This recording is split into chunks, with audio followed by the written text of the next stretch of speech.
ये सच्चिदानंद भगवान की जय। गुरु पूर्णिमा के ठीक अगले दिन श्रावण मास प्रारंभ होता है। श्रावण मास के अंदर भगवान शिव जो आदि गुरु हैं, समस्त सृष्टि की जो शक्ति का स्रोत हैं, भगवान शिव इस भूमंडल पर विराजमान होकर के भक्तों को दर्शन देते हैं। श्रावण मास में श्रावण मास की पूजा भगवान शिव की करने से व्यक्ति तीनों प्रकार के पापों से मुक्त होता है। श्रावण मास में भगवान शिवलिंग की पूजा करने से व्यक्ति के मनोविकार दूर होते हैं। भगवान शिव पर श्रावण मास में जल चढ़ाना चाहिए, मधु चढ़ाना चाहिए, धतूरा चढ़ाना चाहिए, भांग चढ़ानी चाहिए और पंचामृत बना करके भगवान शिवलिंग का स्नान कराना चाहिए। और संभवतः हो सके तो रुद्री का पाठ करना चाहिए। यदि आप रुद्री का भी पाठ नहीं कर सकते हैं तो रुद्राष्टक का पाठ करना चाहिए, क्योंकि रुद्राष्टक सुनने से भगवान शिव प्रसन्न होते हैं। शिवलिंग के पास बैठ करके आप सर्वप्रथम भगवान शिव का जब अभिषेक करें, श्रावण मास में भगवान शिव साक्षात शिवलिंग में विराजमान रहते हैं। पृथ्वी पर उनका अस्तित्व और व्यक्तित्व पूर्णतः श्रावण मास एक माह के लिए विराजमान रहता है। गुरु पूर्णिमा के अगले दिन से जब श्रावण मास प्रारंभ होता है तो जो भगवान शिव के अनन्य भक्त हैं वो गंगा माँ को हरिद्वार से अन्य बहुत जगहों से ला करके शिवलिंग पर चढ़ाते हैं।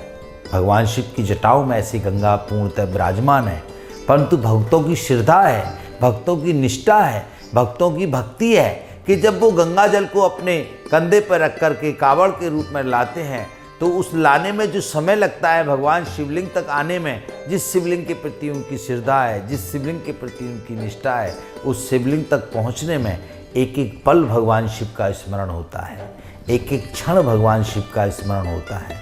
उस समय वो शिवमय हो जाते हैं, वो भक्त नहीं रहते, शिवमय हो जाते हैं। और शिवमय होकर के भगवान शिव के पास, शिवलिंग के पास जब आकर के जल को अर्पित करते हैं तो उनके अंतःकरण में भगवान शिव की शक्तियों का प्रादुर्भाव होता है। ये श्रावण मास का विशेष महत्व है। यदि श्रावण में आप भगवान शिव की उपासना करते हैं तो भगवान शिव आपको तीनों प्रकार के तापों से, तीनों प्रकार के पापों से मुक्त कर देंगे। ये भगवान शंकर की विशेषता है। भगवान शिव एक ऐसी शक्ति का नाम है, भगवान शिव एक ऐसे व्यक्तित्व का नाम है, भगवान शिव एक ऐसे पावर का नाम है कि जब आप उनका अनुसरण करेंगे, आप उनका ध्यान करेंगे, आप जिस छवि में भी ध्यान करेंगे, जिस रूप में भी ध्यान करेंगे, वो उसी रूप में आपको दर्शन देंगे, उसी रूप में आपके सामने प्रकट होंगे। क्योंकि भगवान शिव जो हैं और नहीं हैं, नहीं है और हैं। भगवान शिव हैं जो हैं और नहीं हैं, और नहीं है और हैं, ये भगवान शिव हैं। तो भगवान शिव की उपासना करना श्रावण मास में विशेष महत्व रखता है। इसलिए श्रावण में जो शिवरात्रि आती है उस शिवरात्रि का और विशेष महत्व है।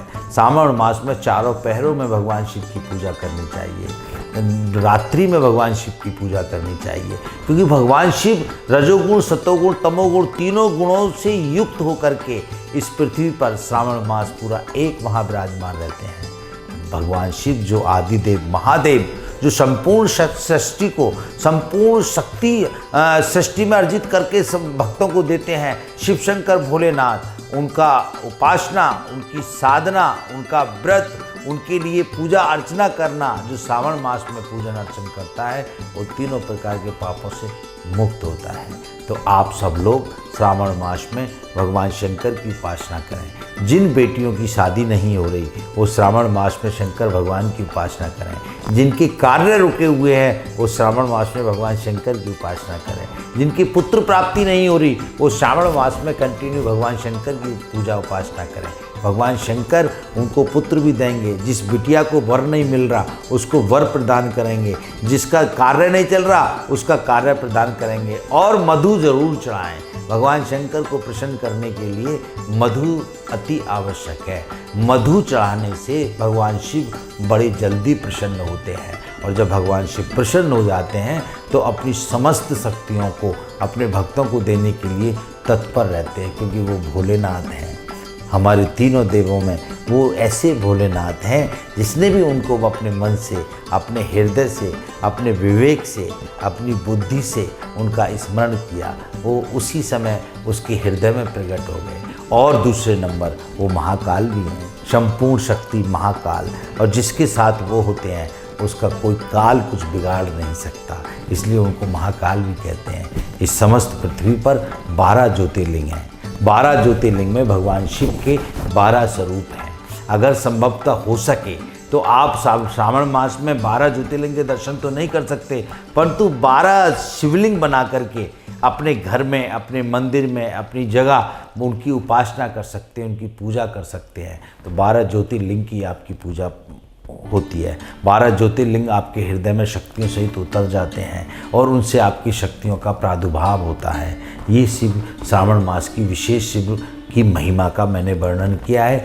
आप जिस दिन शिवरात्रि हो श्रावण मास में, उस दिन रात्रि में भी पूजन करें भगवान की। केवल एक ही रात्रि होती है जिसको शिवरात्रि बोलते हैं, तो आप उसमें भी भगवान शिव का पूजन करें। भगवान शिव का पूजन करते हुए रुद्री का पाठ करें। अगर रुद्री का पाठ नहीं कर सकते तो रुद्राष्टक का पाठ करें। तो बोलिए शंकर भगवान की जय।